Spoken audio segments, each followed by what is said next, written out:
Petite fille.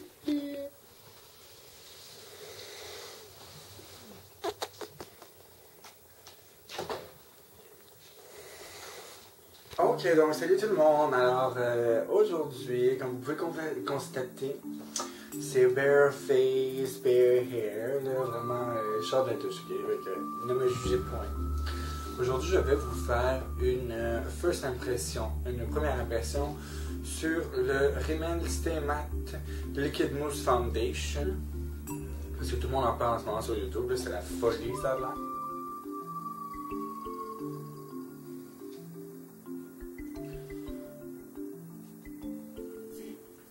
Ça va être une review que je vais faire là-dessus, avec une première impression.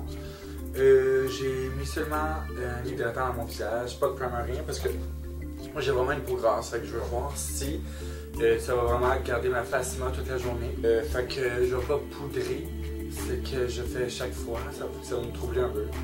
Je vais pas poudrer, je vais pas mettre de primer, je vais juste mettre du bronzer dans le fond, là, parce que je pense que j'ai vraiment trop peur, là, parce qu'en ce moment je self-tan, comme vous pouvez constater, mon visage est vraiment plus peur que mon corps.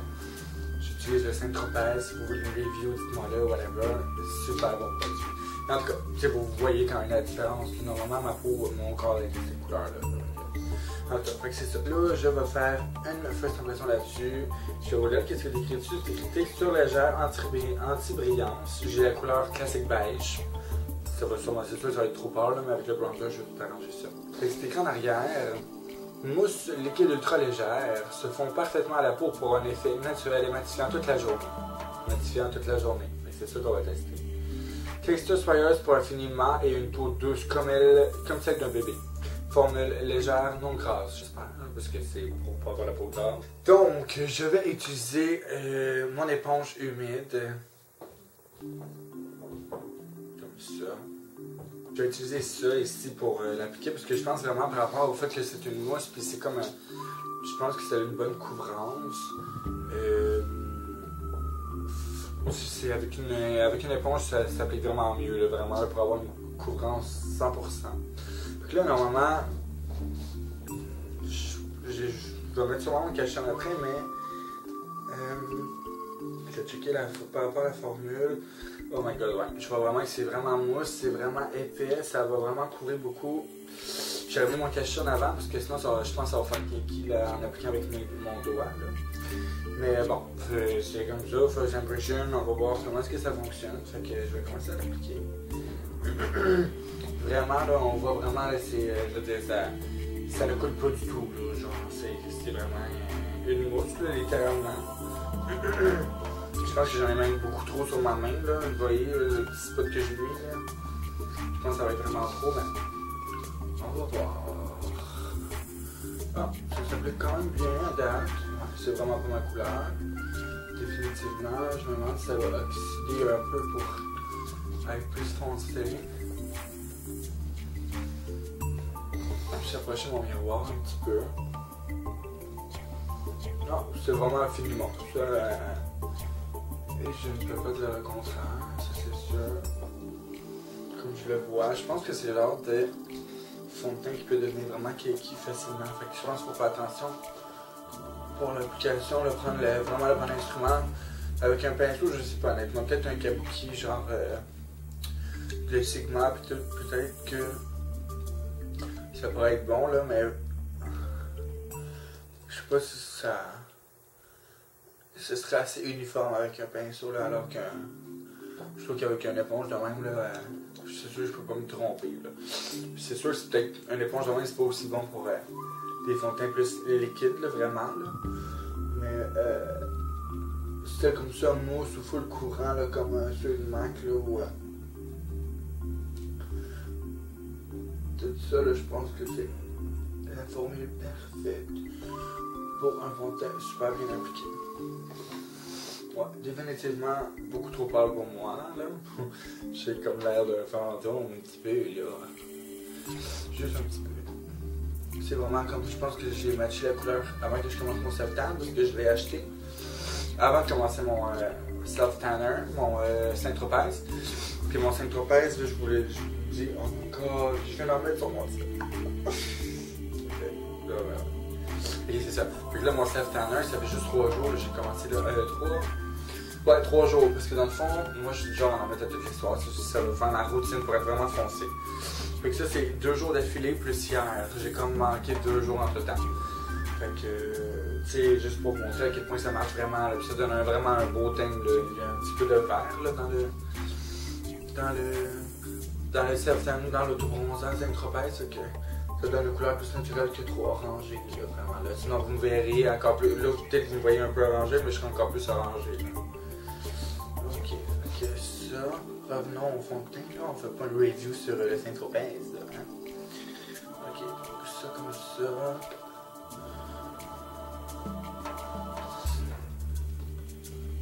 Comme je fais attention avec ma barre et tout, là, parce que ça peut avoir tendance à paraître beaucoup trop dans une barre, puis c'est vraiment pas cute.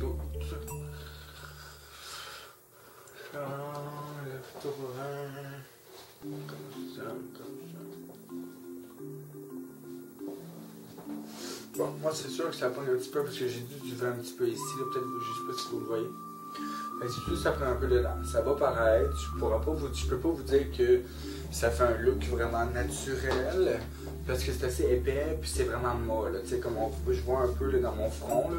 Ici ça m'étonne un peu, là, mes pores de peau paraissent un petit peu moins. Mais dans mon front, là, mes pores de peau sont incroyables, là, puis j'ai comme un petit trait qui m'énerve. Puis comme elle va être accentuée, je suis sûr, là, en ce moment c'est pas si pire. Là. Mais on va voir comment ça va se passer dans la journée. Je vais juste mettre ça. On va essayer de mettre ça mes yeux. Comme ça. Je pense que je ne mettrai pas de cachet parce que j'ai plus l'impression que je vais scraper. Pour ceux qui sont du genre vraiment à mettre leur cachet après, c'est peut-être pas le meilleur fond de teint pour le mettre après. Je vous dis ça de même, là, mais c'est vraiment épais là, comme formule. Fait que moi, du coup, j'aurais un peu peur que ça fasse vraiment cakey en dessous de mes yeux. Là. Puis en dessous des yeux, c'est vraiment la place où au moins on va être le plus flawless. Je vais utiliser ça comme cachet, voir si dans le fond, je vais l'utiliser comme cachet, voir si c'est un bon correcteur pour tout le genre de couleurs. Là. Fait que, ok, fait que là, je vais aller finir. Ouais, c'est pas pire. Très mort, en tout cas, très mort. J'espère que ça va tenir toute la journée. Mais en tout cas, je vais aller finir tout ça, puis je vous reviens tout de suite. Bon, fait que là, c'est le résultat final. J'ai essayé d'égaliser mon teint, mais c'était pas facile honnêtement. Je pense que mes bronzers, on dirait qu'ils sont pas assez pigmentés. Pourtant, j'utilise Chanel comme bronzer quand même. Là. Mais en tout cas, fait que là, j'ai pas fait mes cheveux encore. Là, je vais vous montrer quelle heure il est. Il est 12h25. Donc, à partir de là, on va pouvoir voir, après plusieurs heures, comment je a avancé. Là, je vais aller faire mes cheveux. Je reviens après mes cheveux, puis après ça, on va voir tout le long de la journée, voir comment est-ce que ça tient. Ok, donc ça, c'est le look final. Donc, c'est ça. Fait que là, je vais me filmer à plusieurs moments de la journée pour voir comment, si ça modifie très bien pour une peau grasse comme la mienne, parce que j'ai quand même vraiment la peau grasse. Là, j'ai juste mis un petit illuminateur là, okay, juste pour avoir l'air trop flat. Puis, c'est ça. Fait que là, il est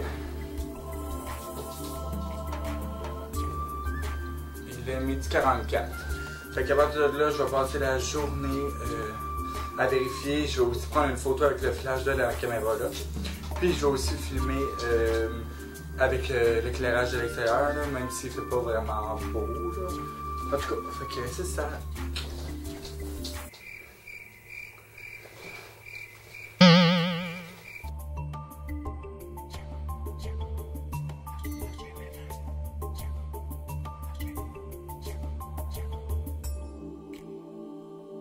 Ok, donc ça c'est moi à la lumière du jour. Vous allez pouvoir constater la texture de ma peau peut-être mieux. Je sais pas si ça va être beau. Donc ça c'est moi avec l'éclairage de dehors. Je sais pas si vous pouvez bien constater ma peau et tout, la texture. C'est pas si pire, c'est pas si pire. C'est sûr que bon, j'ai une peau de gars, hein, fait que j'ai des gros pores de peau puis une grosse peau rude, là, fait que en tout cas, on va voir comment ça va faire le restant de la journée.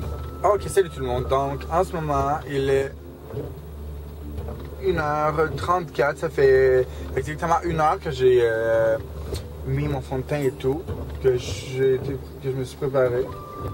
Et puis, définitivement, c'est un bon look. Je suis pas tant gras. Honnêtement, en fait, je suis pas gras du tout, là. C'est juste que, bon, il y a l'huile naturelle de ma peau. C'est sûr que ressorti un peu.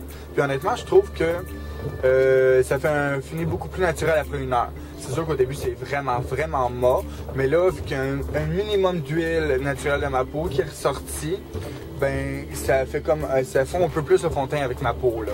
Fait que, c'est sûr que, bon, là, je me pose des questions par rapport au fait que j'ai un petit peu de gras qui est sorti de ma peau. Donc, est-ce qu'il y a vraiment un contrôle dans le fond de teint? Tu sais, un contrôle anti-luisance? Ça reste à voir. Fait que, on va passer le reste de la journée, puis on va voir. Là, je vais à l'école, je viens d'arriver à l'école. Et puis, je vais filmer mais que je pars de l'école. Après ça, je m'en vais travailler. Fait qu'après ça, je vais filmer mais que je finis de travailler. Et puis, après ça, je m'en vais boire un café avec ma meilleure amie Mélissa. Fait que je vais filmer même que je revienne à la maison. Pour moi, ça va être pas mal une journée. Ça va être... je vais porter pendant 9 heures à peu près ce fond de là. Fait qu'on va voir après 9 heures s'il est toujours aussi mat, s'il tient bien et tout le kit, si... toute la poudre, pas la poudre parce que j'ai pas mis de poudre dans ma zone de thé, mais si le bronzer et tout que j'ai mis tient encore. Fait qu'on va tout voir ça tantôt. Bye. Salut tout le monde. Alors, là j'ai fini d'aller à l'école, j'ai fini mon cours. Fait que là, je suis rendu au Patrick Montréal, au travail, à la quincaillerie. Oui.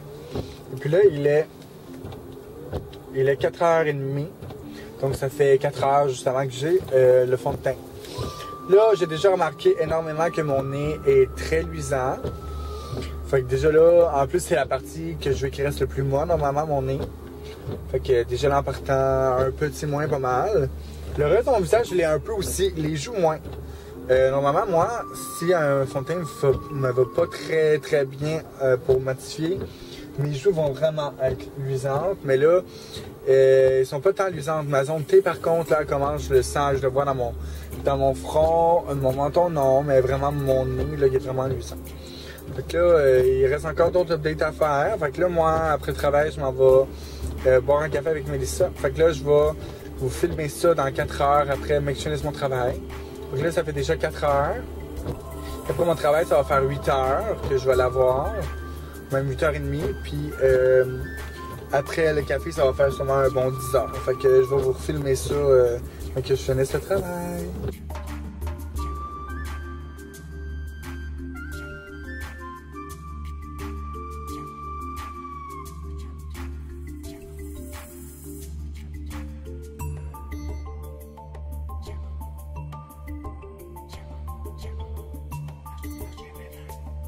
Ok, salut tout le monde. Fait que là, je viens de revenir du travail. Oui, je sais, l'angle est bizarre parce que là, ma maison c'était toute sombre et je voulais pas remonter mon setup de lumière. Mais là, comme vous pouvez voir, je suis quand même shiny, ok? Mais honnêtement, j'aurais juste besoin vraiment, là, selon moi, j'aurais juste besoin de retoucher mon nez avec la poudre. Parce que, bon, c'est la seule place, je vous dirais, qui vient vraiment avec ma peau, qui vient vraiment grasse vite. Le reste, ça devient gras, mais quand j'ai un bon fond de teint, ça donne de l'éclat. Tu sais, admettons, quand ça fait un bout que je l'ai, je suis comme un petit peu brillant, mais pas de là à dire que je suis comme une grosse grease ball. Tu sais, que je suis genre, je dégoûte de gras, là, on s'entend, là. Fait que, vraiment, pour 8h30, ça fait quand même 8h30, j'ai fini de travailler, ça fait 8h30 que j'ai le fond de teint dans le visage, sans retoucher, sans poudrer, sans blotting paper, sans rien, là. Sans primer, rien. Pour vrai, je suis vraiment impressionné. De 10$ pour le fond de teint quand même, c'est rien. J'ai des fonds de teint qui me coûtent 70$, puis oublie ça, là, je peux vraiment pas porter ça parce que ils sont trop brillants, glowy, là, puis tout. Mais ça, vraiment, c'est sûr que bon, pour l'effet matifiant toute la journée, ça l'écrit, je suis pas sûr. bon, ça fait quand même 8h30, puis ça tient bien. Fait que là, je m'en vais boire un café avec Mélissa, ma meilleure amie. Puis on va voir quand je revienne, là, ça va faire à peu près sûrement quoi, peut-être presque un 12 heures que je vais l'avoir dans le visage. Fait qu'on va voir si ça tient bien quand même un 12 heures. Puis on va mettre ça à l'épreuve. À tantôt.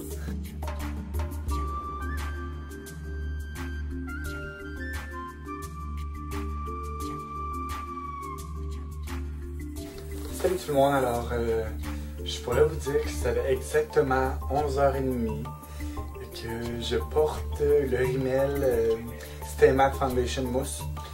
Puis vraiment, là, honnêtement, je pourrais vous dire que, parce que là je suis revenu de mon café avec Mélissa, puis comme littéralement, ça n'a même pas changé depuis la dernière fois que j'ai filmé une vidéo. Là. Comme j'ai la même petit, c'est sûr j'ai un petit shine quand même, j'ai un petit shine, j'ai un petit peu comme de sébum là, qui s'est accumulé quand même, c'est sûr. Sauf que je suis vraiment surpris pour vrai pour un fond de teint qui m'a coûté 10 $. J'ai vraiment un meilleur résultat que d'autres fonds de teint que j'ai haut de gamme qui sont censés aussi matifier ma peau puis qui ça marche pas autant. Honnêtement, je suis vraiment surpris puis je pense que ça serait vrai parce que moi je suis quand même j'ai le visage qui devient vraiment gras. Fait que pour quelqu'un qui a le visage qui devient gras modérément ou juste un petit peu, sérieusement, je pense que ce serait le fond de teint idéal. Je suis vraiment, même là, en ce moment, au toucher, là, littéralement, là, c'est comme, on dirait que c'est ma peau que je touche, là. C'est comme encore, c'est comme fini poudre, là, c'est pas gras, j'ai pas de gras sur le bout des doigts, vraiment, là. Je suis vraiment surpris, puis je suis vraiment satisfait. Je peux pas dire beaucoup, c'est sûr, bon, mon nez, c'est vraiment quelque chose qu'il faut vraiment, il faudrait vraiment que je sois capable, que je vais retoucher dans la journée. Avec un primer, ça doit être encore mieux. Puis vraiment, si on set avec une poudre, ça doit être encore vraiment 1000 fois mieux. Mais vraiment, là, surpris, là, pas de primer, pas de poudre, rien pour setter, ça tient parfaitement. Un petit peu de shiny juste pour dire que j'ai de l'éclat, pas trop mat, pas trop flat. Moi, je pense que c'est genre la situation parfaite. Puis je suis vraiment satisfait. Fait que je vous recommande le Rimmel Stay Matte Mousse Foundation, vraiment. Pour garder un visage modérément mat, pour contrôler l'excès de sébum, c'est juste parfait. Garachez-vous dans les pharmacies, allez le chercher, Je donne un bon 8 sur 10. Ouais, 8 sur 10. Ouais.